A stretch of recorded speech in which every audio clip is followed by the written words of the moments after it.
the second largest religion in Bangladesh, third highest number of Hindus residing in Bangladesh, 7.95% of the total population according to 2022 census.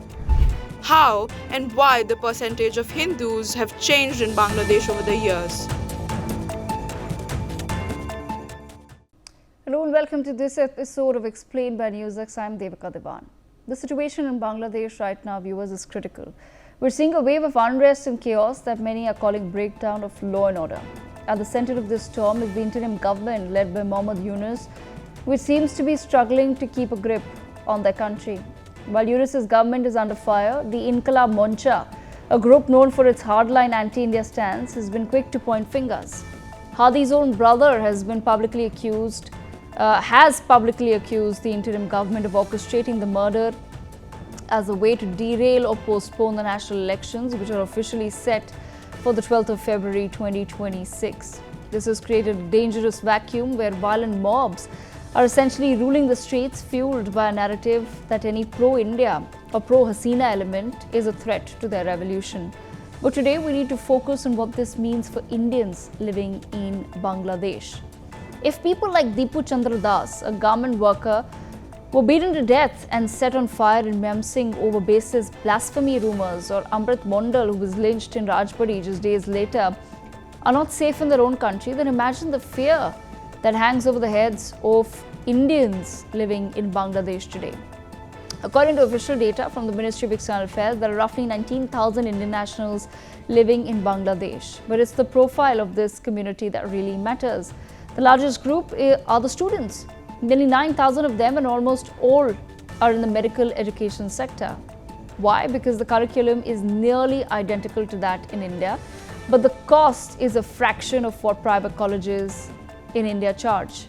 Then you have professionals. Indians are the backbone of Bangladesh's massive ready-made garment sector, working as specialized technicians and senior managers. In fact, reports suggest that Indian professionals and Indian clothing brands like Shahi Exports and Pearl Fashions have a presence in nearly 25% of the manufacturing units there. They aren't just visitors, they're integral to the economy. They're contributing high-level expertise in textiles, IT and healthcare. To understand, however, why Indians are there in the first place, you have to look back at the very foundation of the country. Modern India and Bangladesh ties were forged amidst the fires of the 1971 Liberation War, where India played the role of the ultimate ally, helping birth a new nation and ending a genocide. India's role was not just limited to military support, it was about validating a cultural identity that was being suppressed. Even though Rabindranath Tagore was from Kolkata, he wrote the national anthem for both nations. Amar Sonar Bangla became the heartbeat of the Bangladeshi resistance.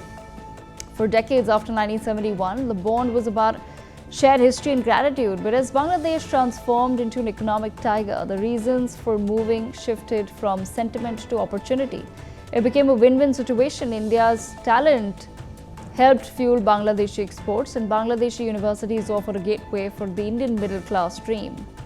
For decades, the footprint of Indian nationals in Bangladesh followed a very specific strategic pattern. It wasn't a random demographic spread. No, the Indian presence was heavily concentrated within the city's diplomatic enclaves. Districts like Gulshan, Banani, and Baridhara served as the primary hubs. These were the high-security, high-infrastructure zones that acted as a residential base for senior Indian professionals. According to the United Nations Department of Economic and Social Affairs, until 2020, there were roughly 95,000 Indian-born people residing in Bangladesh.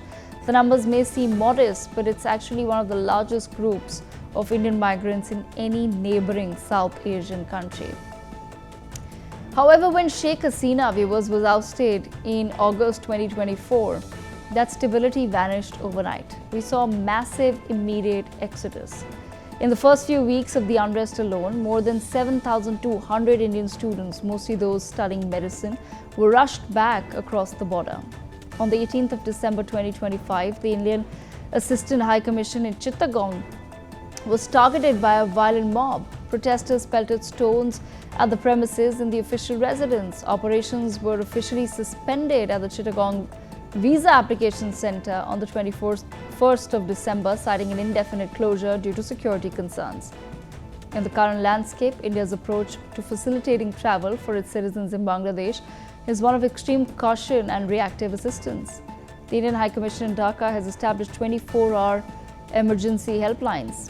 While regular visa services are largely frozen in cities like Chittagong, Rajshahi and Khulna, the High Commission continues to facilitate the return of Indian nationals, particularly students. Once a bustling transit point with nearly 1,000 passengers crossing daily, the Mahadipur land port in Malda is now witnessing 80 to 90 Indians daily who are returning home. India has pivoted from standard diplomacy to a high-priority repatriation and protection strategy. The question isn't simply why Indians are fleeing Bangladesh, it is why UNICEF's leadership is gambling with national stability for a very narrow, very selfish agenda that trades decades of cooperation for radical appeasement. Who's noticing this is the big question. The second largest religion in Bangladesh. Third highest number of Hindus residing in Bangladesh. 7.95% of the total population according to 2022 census. How and why the percentage of Hindus have changed in Bangladesh over the years.